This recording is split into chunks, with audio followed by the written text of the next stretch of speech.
చాలామంది వాళ్ళ ఆలోచనలు ఎలా ఉంటాయంటే ఆత్మహత్య వైపు నడుస్తాయి. ఆత్మహత్య పాపం.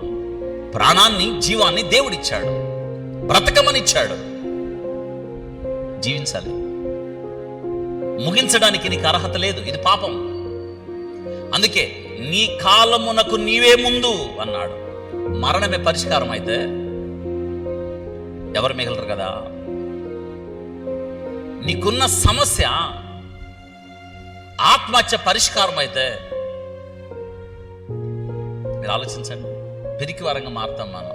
అందుకుగా దేవుడి జీవితాన్ని ఇచ్చాడు. వినండి, చాలా మంది ఆలోచనలు ఎలా ఉంటాయంటే చచ్చిపోదాం, ఇంకా బ్రతకద్దు, వెళ్ళిపోదాం, ఎటైనా ఏదైనా చేసుకుందాం. ఎప్పుడు అలా చేయకండి. నీ జీవితంలో ఎదురయ్యే ప్రతి పరిస్థితి it's time to prove your self. నిన్ను నీవు ఏమిటో నిరూపించు.